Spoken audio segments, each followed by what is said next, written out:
Bom, pessoal, agora trabalhando com a ideia de arcos côngruos, né? Então nós vamos pegar os arcos, né, que terão o mesmo valor no primeiro, no segundo, no terceiro ou no quarto quadrante.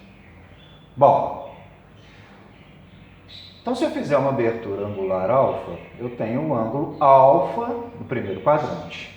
Então essa abertura, ela vai ter que ser feita no segundo, no terceiro e no quarto quadrante, sempre com o eixo horizontal, que é o eixo dos cossenos, que ele é positivo no primeiro e no quarto quadrante, negativo no segundo e no terceiro, né? O eixo vertical é o eixo dos senos, que é positivo no primeiro e no segundo, negativo no terceiro e no quarto. Muito bem. Então, vamos retornar também. Como ela é subdividida em 4, né? O primeiro quadrante ele vale de 0 a 90 graus, o segundo quadrante de 90 graus a 180 graus, terceiro quadrante de 180 a 270, quarto quadrante de 270 a 360.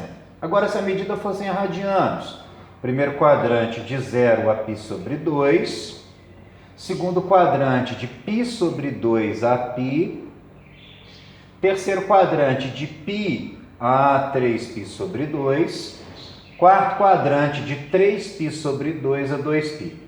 Muito bem. Então, retornando às aberturas dos arcos côngruos, que serão aqueles que vão ter a mesma abertura angular, então, se o arco estiver no segundo quadrante, o que vai acontecer? O nosso valor aqui, né, vai ser 180 menos o ângulo dado, correto? Agora, no terceiro quadrante, vai ser 180 mais o arco dado. E no quarto quadrante vai ser 360 menos o arco dado. Muito bem.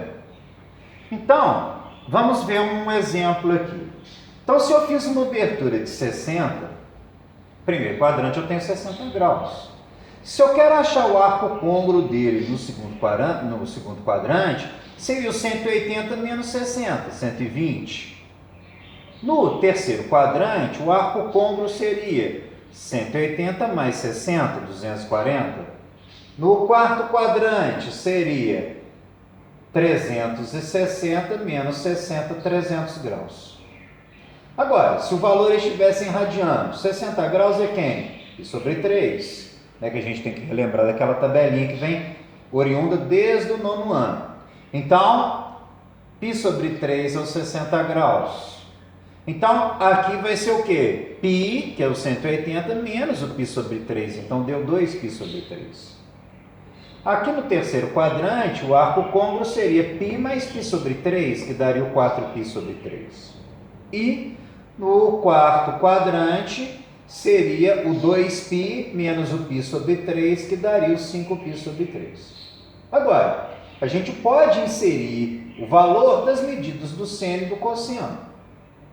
Então, um exemplo.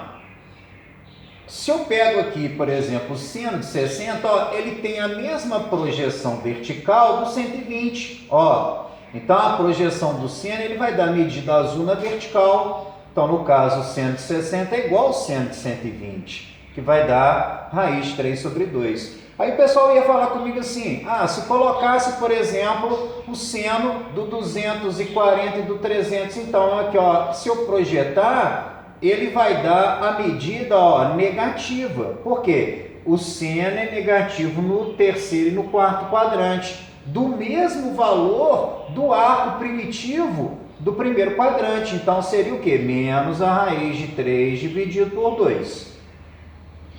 Agora, marquei de vermelho ali, por exemplo, pede-se a medida do cosseno. Então, o cosseno de 60 é igual ao cosseno de 300 aqui, ó. Ele tem a mesma projeção vertical que vai gerar a medida aqui na horizontal, que é o eixo do cosseno, que vai dar meio. Então, eu sei que o cosseno de 60 é igual ao cosseno de 300, que vai dar meio. Não é isso? Agora, se eu fizesse o cosseno de 120 e o cosseno de 240, ó, eles teriam a mesma projeção do lado de lá, só que do lado de lá o cosseno é negativo no segundo e no terceiro quadrante. Então, daria-se menos meio. Então, às vezes, ó, vamos relembrar aqui, né? O pessoal fica nervoso com aquela tabela, que a gente coloca lá o radiano, né? E aqui o ângulo. Então, começa pelo ângulo, ó. Então, você tem lá o ângulo de 30, o ângulo de 45 e o ângulo de 60. Que a maioria dos exercícios que vão aparecer nas provas vão ser baseados nestes.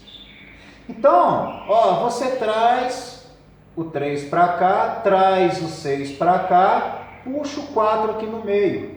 Eu coloco o π em cima de todo mundo, ó. Seria a mesma coisa de estar fazendo a regra de 3 para os valores em radianos.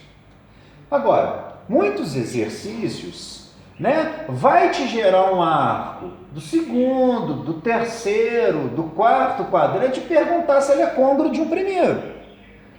Agora, por exemplo, poderia ter te dado um arco, suponhamos aqui com 10 voltas? Sim, então quando isso acontecer, você vai pegar e dividir por 360. Então você vai achar lá no quociente um valor 4, 5, 3, que será o número de voltas que o arco deu na circunferência. E vai gerar um resto de 10, um resto de 20, um resto de 30, um resto de 40, que vai ser o ângulo base. Então, o que aconteceu? Você tem esse ângulo base, que é a primeira determinação positiva, que é o resto, e a gente sabe quantas voltas esse arco deu na circunferência. Então, esse arco que tem 5, 6 voltas é um arco côngruo daquele valor do resto. Então, suponhamos aqui uma ideia. Vamos botar que aqui eu tenho, por exemplo, um ângulo de 1260. Um exemplo. Foi dado o alvo. Então, o que você vai fazer? Dividir por 360. Então, vou tentar 3. 3 é 0, 0. 3 vezes 6, 18, vai 1. 3 vezes 3, 9, como 10. Então, se eu subtrair, deu 0. 16 para 8 vai dar 8. E aqui vai ficar 11 para 10. Então, o que aconteceu? Eu dei 3 voltas e parei no arco de 180. Então, o arco de 1260 ele é côngruo de 180. Né? Agora, pode perguntar, em qual quadrante o 180 está? O 180 está aqui, ó, entre o segundo quadrante e o terceiro quadrante. Ah, sei lá, poderia cair um ângulo de 120. Então, o ângulo de 120 estaria no segundo quadrante. Ah, poderia cair um arco de 210 graus. Sim, 210 graus está no terceiro quadrante. Ah, poderia cair um arco de 240. Sim, 240 está aqui no quarto quadrante. Né? Aí você acha o arco côngruo primitivo do primeiro quadrante, subtraindo 180... né? Ou somando 180 conforme o quadrante, ou subtraindo 360, que seria no caso o quarto quadrante. Mais tarde voltaremos com mais vídeos.